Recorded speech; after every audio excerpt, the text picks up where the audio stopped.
She was the undisputed queen of the silver screen. With her fierce independence, iconic tomboy style, and a record-breaking 4 Academy Awards, Katharine Hepburn seemed invincible. On the surface, she had it all. She was the ultimate symbol of female empowerment in an era controlled by men. But underneath that fierce and arrogant exterior was a deeply fractured soul. How does a woman so powerful on screen become a willing shadow in her real life? Behind closed doors, she was trapped in illicit affairs with married men. She spent decades nursing her lovers through crippling addiction and profound depression, and she carried a haunting childhood trauma that she desperately tried to bury. The woman who played the most confident characters in cinema history was secretly a prisoner of her own tragic devotion and dark past.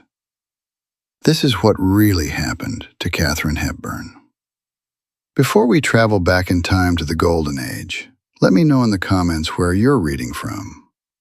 Dim the lights, pour yourself a classic drink, and join us as we uncover Hollywood's best-kept secrets. Long before she became one of the most famous old Hollywood stars, Katharine Hepburn was just a girl growing up in Connecticut during the early 20th century. Her parents were incredibly progressive.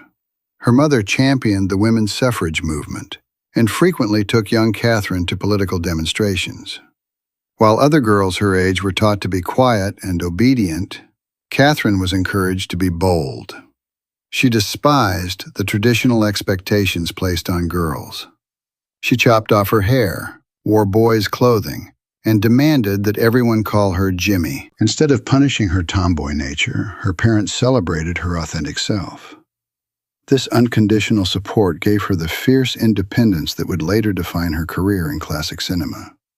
She was athletic, charming, and possessed a natural love for the movies.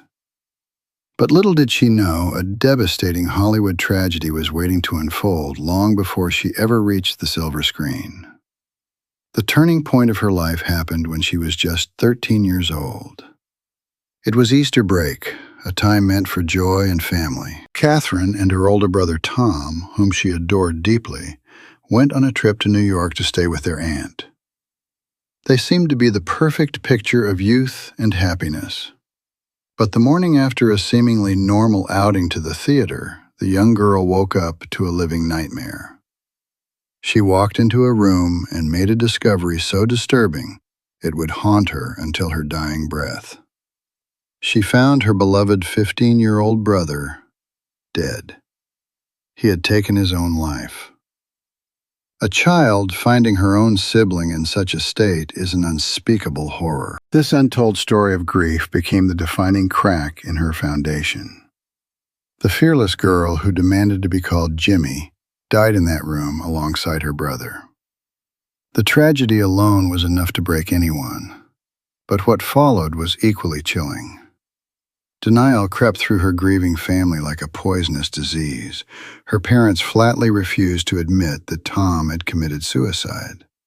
They insisted to the world and to themselves that it must have been some kind of botched experiment. By sweeping the truth under the rug, they left young Katharine to process this massive trauma completely alone. She could not mourn properly. The bright and outgoing girl vanished. She became highly anxious, awkward, and deeply distrustful of other people. The loss of Tom burdened her every step. She became so self-conscious that in college she refused to even join the other girls in the dining hall. The pain was so profound that Katharine did something entirely unexpected. In a desperate attempt to keep her brother alive, she abandoned her own birth date and adopted him. For decades, she lied to the press, her fans, and the world, making herself 2 years older just to carry his memory with her. The Queen of Secrets kept this painful truth hidden until she finally confessed it in her autobiography near the end of her life. She was carrying a ghost. Underneath the glamorous gowns and the sharp wit she later displayed on camera, there was always a terrified 13-year-old girl trying to make sense of a shattered world. This childhood trauma laid the groundwork for a woman who would conquer the world, yet forever remain guarded and secretive. Every role she played, every defiant stance she took, was a shield to protect her from the vulnerability she felt after losing Tom. She learned early on that life was an unpredictable and cruel place.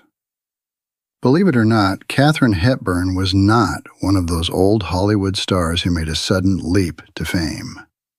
Her ascent in classic cinema was paved with humiliating defeats.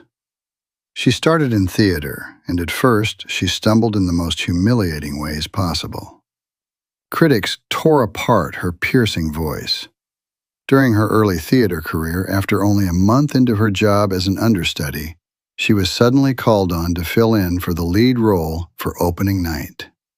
She completely dropped the ball. She was late, messed up her lines, and even physically tripped over herself on stage.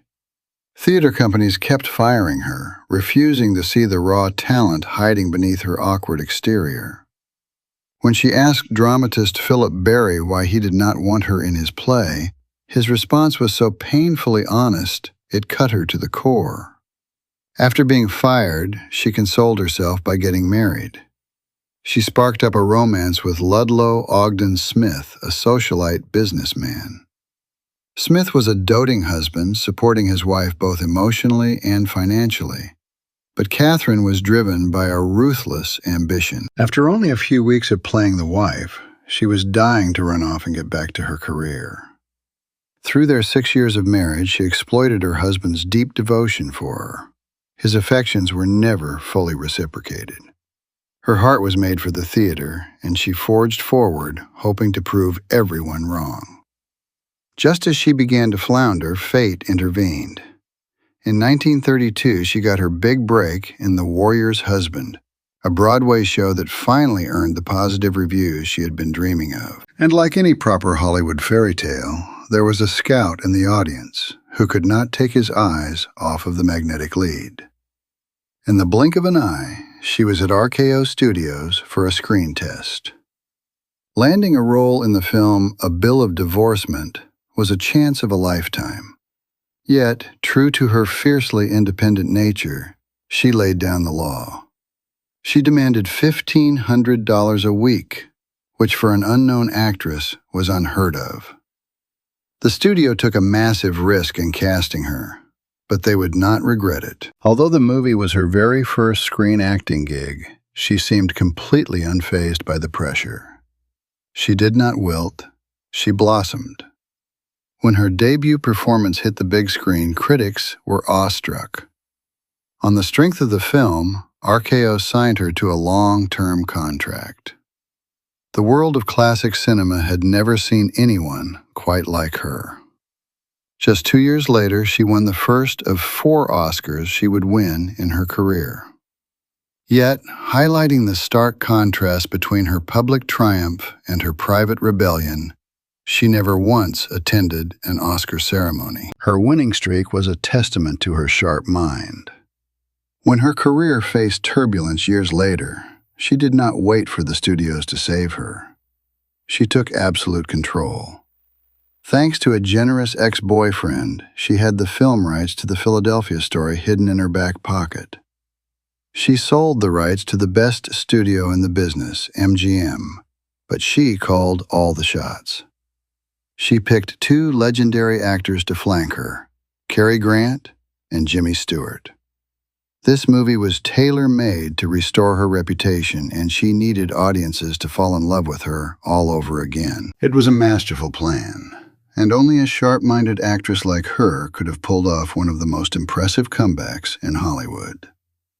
When the film hit the screens, her hard work reaped gold, making it a massive success.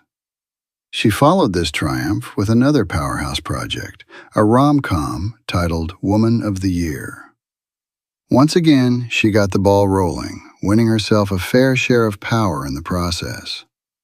She got to pick her director, George Stevens, and her leading man, Spencer Tracy. During this golden era, she was more than just an actress. She was a fearless woman in charge. She redefined what it meant to be a leading lady among old Hollywood stars. But this fierce exterior was a double-edged sword. The higher she climbed, the more the shadows of a golden age scandal threatened to pull her down. As she soon realized, the world of Hollywood was far more than just playing pretend. Behind closed doors, the personal lives of actors were filled with their own dramas. Her untold story of behind-the-scenes life was about to become a chaotic mess of forbidden desires. She had conquered Hollywood, but she was about to collide with a devastating reality that would lead to her own quiet Hollywood tragedy. On the surface, she had it all. She was an untouchable titan among old Hollywood stars. But underneath the glamorous facade of classic cinema, a devastating Hollywood tragedy was brewing. Her rapid rise bred a dangerous sense of invincibility, and soon her prickly personality began turning the press against her. Katharine could be abrasive and downright rude. As a fiercely private person, she hated doing interviews and flatly refused to give autographs to her devoted fans. This defiant attitude was not winning her any popularity points in an industry that demanded constant gratitude. Soon, the media branded her with an unfortunate and biting nickname, Katharine of Arrogance. Audiences who once adored her were beginning to turn against her. Her unique qualities had catapulted her to the top, but now her questionable attire and manly attitude drew harsh criticisms. By 1938, she was officially labeled box office poison. It was a devastating blow for the struggling actress. Aware of her falling star, she decided to go for the part in the epic feature Gone with the Wind, hopeful that this would be her next big project. But producer David Selznick rejected her in the most insulting way possible. He coldly told her that she was not sensual enough and that she lacked the character sex appeal. This brutal rejection was a bitter pill to swallow, proving just how fickle Hollywood could be. While her professional life was taking a worrisome nosedive, her private life was spiraling into a massive golden age scandal. Her move to Hollywood brought her failing marriage to its inevitable end, not just because of her skyrocketing career, but because of the flurried affair she embarked on with married agent Leland Hayward. She had exploited the deep devotion of her husband, treating his unconditional support as a safety net while she chased forbidden desires. But betraying a good man is never without consequences. After both she and Hayward secured divorces, he expected her to be his wife. She dealt Hayward a heartbreaking blow when she turned down his proposal. Rejecting a powerful man like Hayward was a risky business, and the consequences were severe. Whether it was because she snubbed his proposal or because she had already moved on to another lover, Hayward ended up giving the actress the cold shoulder. He had originally promised her a part in the play Stage Door, but after her betrayal, he ripped it right out from under her feet. This untold story of vengeance showcased the brutal reality behind the glamorous curtains. The darkest chapter of her romantic life began on the set of the 1936 film Mary of Scotland. Katharine caught the attention of the brilliant but tormented director John Ford. Ford was a married man, yet the two were like peas in a pod. By the time the film wrapped, the director was head over heels for his tomboyish lead. He was so enamored that he planned on getting a divorce from his wife, Mary. Katharine even tried to sway Mary by offering her $150,000, hoping to buy her own happiness and free both Ford and his child. But she sorely underestimated Mary, and the divorce never happened. This forbidden romance quickly turned into a nightmare. Ford was known as a heavy drinker, sometimes going on benders for days at a time. One day, she received a panicked phone call telling her that Ford had gone on a wild drinking bender right in the midst of filming. The actress rushed to his home, finding him alone and completely inebriated. In a desperate and misguided attempt to sober him up, she forced him to drink a lethal cocktail of whiskey and castor oil. To her horror, instead of making him feel better, the mixture made the director grievously ill. She felt sure that she had nearly killed him. Even worse, as she watched the brilliant man writhe in agony, she realized the bitter truth. She could not save him from his own self-destructive behavior. Behind the scenes of classic cinema, she was not a queen. She was just a helpless woman caught in a web of toxic love. Many believe that the ultimate Hollywood tragedy of Katharine Hepburn did not come from box office failures, but from the very thing she thought she could control, which was love. After a string of tumultuous relationships and a reputation that swung from brilliant to abrasive, she was about to meet the man who would turn her life upside down. She was a fearless woman in charge, and most fittingly, her next project was a rom-com titled Woman of the Year. Once again, she got the ball rolling, winning herself a fair share of power by picking her director and her leading man, Spencer Tracy. Woman of the Year marked the beginning of their tumultuous romance. She fell for Tracy the instant she laid eyes on him. Their on-screen tension captivated the imaginations of their audiences, and their popularity had studios casting them opposite one another time and time again. But in reality, their connection was far more complicated than it seemed. This was the untold story of two titans of classic cinema colliding. Their performances were so easy, so filled with meaningful eye contact that audiences began to get suspicious. In order to keep their actors' morality clauses in check, the studios worked tirelessly to bury their secret love affair. The resulting radio silence only bred rumors, but almost everyone in Hollywood knew the scandalous truth. Tracy was a married man, and as such, his dalliance with Katharine only fed his growing Catholic guilt. His religion took him to the darkest places imaginable. When his son was born deaf, Tracy blamed himself entirely. He felt like it was God punishing him for his many sins. As time passed, Tracy demons only stalked him harder. He battled severe anxiety, crushing depression, and a crippling addiction to alcohol. Katharine herself called him a tortured soul. This was the reality of a golden age scandal. Behind the glamour of old Hollywood stars, there was profound and inescapable pain. For a woman known as Katharine of Arrogance, the transformation was shocking. The fierce, independent rebel who refused to conform to any rules completely surrendered her heart. She accepted the harsh reality that Tracy was never going to give up his wife for her.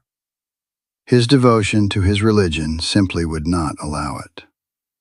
Tracy distanced himself from his wife and children, spending most of his time in rented spaces or lonely motels. His love for Katharine could never be publicly celebrated. The pair were doomed to keep their affair a secret forever. She was relegated to the shadows, a hidden mistress in a world where she was otherwise a reigning queen. Among the countless untold stories of classic cinema, her silent endurance remains the most heartbreaking. She willingly became a ghost in his life. Every night they spent together in secret was a reminder of what she could never have in the light. This was the ultimate Hollywood tragedy. She had all the fame and wealth a person could desire, but she could not have the one title she desperately wanted. She would never be his wife. As his lover, she was along for the terrifying ride. Their relationship significantly affected her career. By the 1940s, Katharine began devoting large chunks of her time to helping him with his crippling insomnia and his severe drinking problem. In many ways, she became a maternal figure in his life. It was a bitter irony. When confronted with the notion of actually becoming a mother, she freely admitted that she never wanted to have children. But if there was one contradiction to her self-proclaimed selfishness, it was her undying devotion to Spencer Tracy. She transformed from a haughty leading lady into a patient, long-suffering caregiver. She watched the man she loved destroy himself, day after day, year after year. During the decades they spent together, she somehow managed to maintain a prosperous career, staying relevant even as she aged. But as the 1960s rolled in, they presented her with harrowing challenges.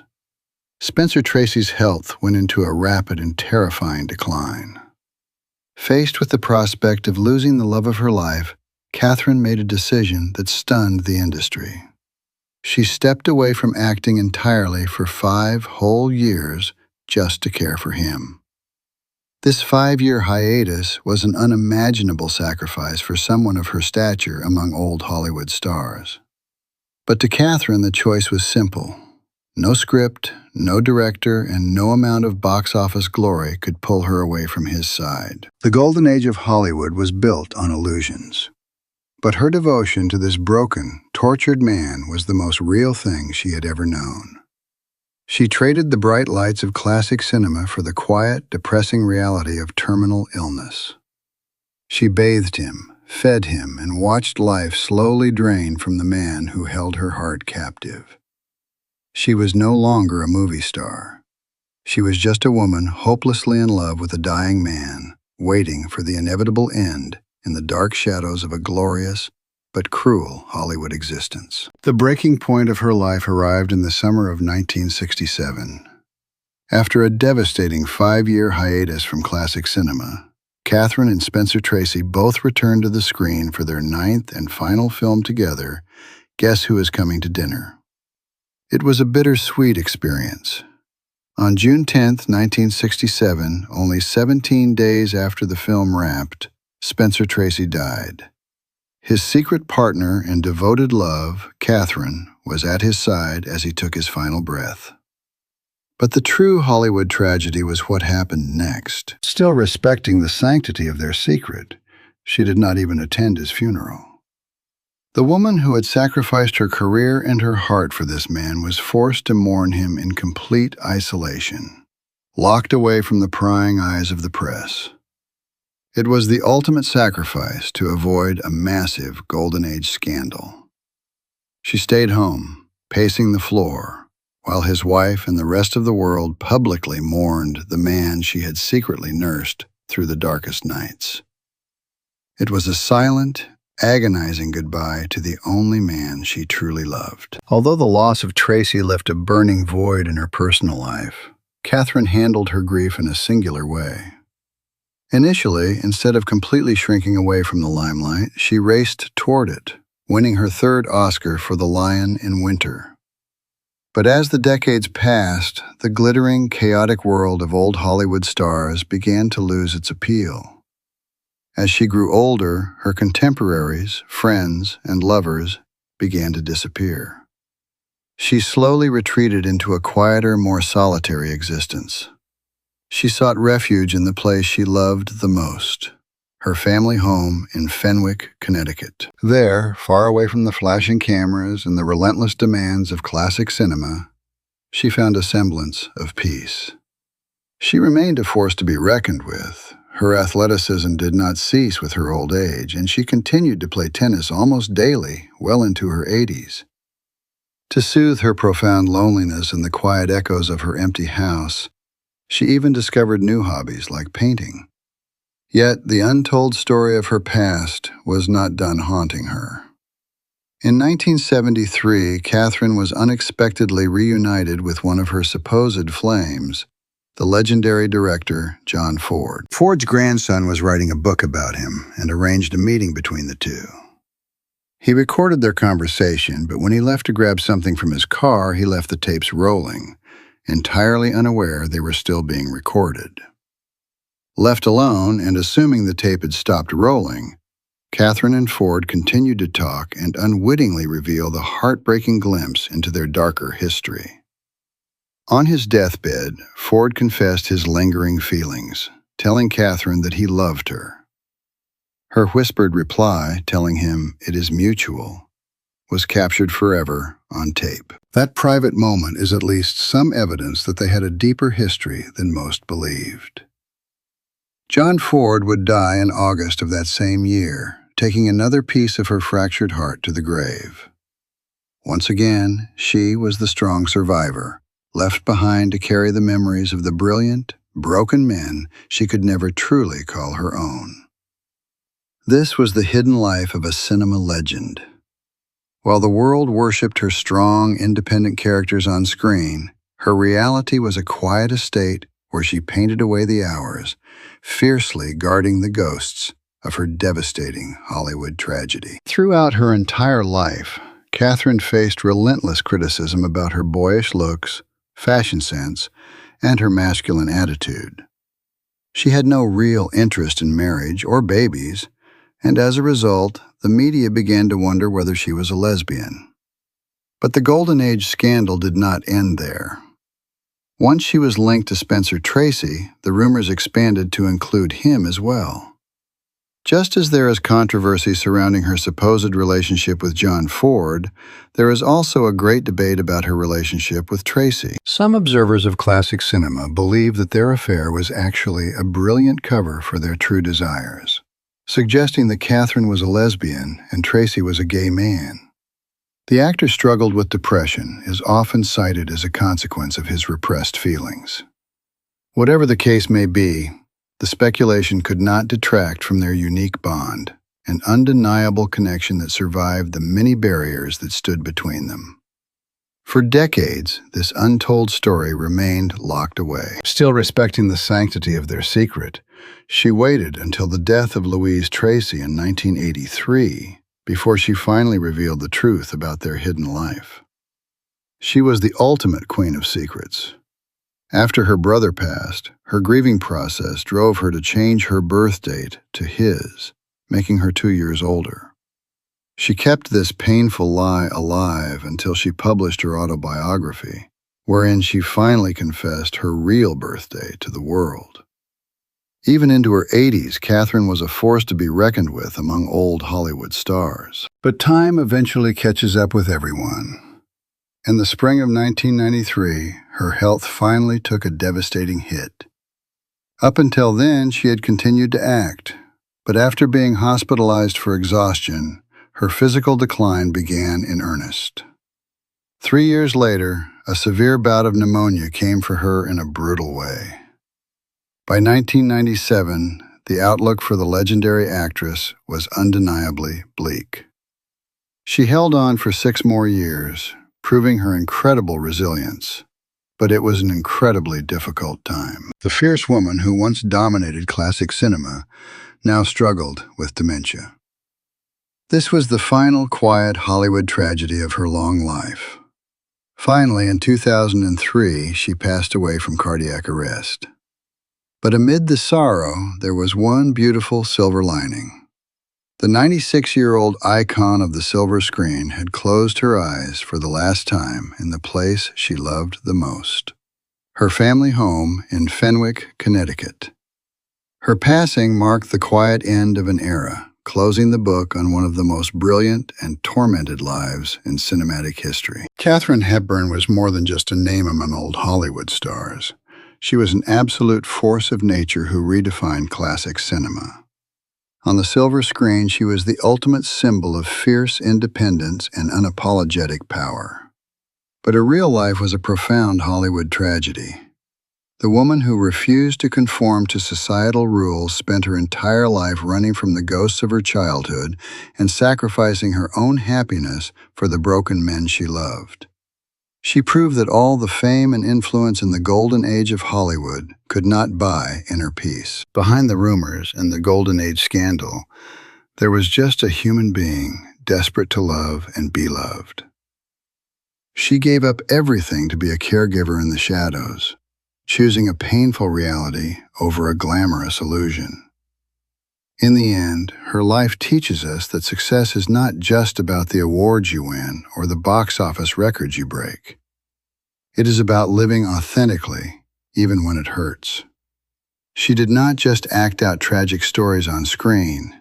She lived through them and endured. She was more than just a movie star. She was a true survivor. Her legacy continues to captivate audiences around the world. The untold story of her silent endurance is a testament to her incredible strength. If you enjoyed hearing this untold story from the dark side of Tinseltown, please give this video a like and subscribe to the channel for more deep dives into the lives of your favorite icons. Share your thoughts in the comments below. Did Hollywood destroy her? Or did she conquer it on her own terms?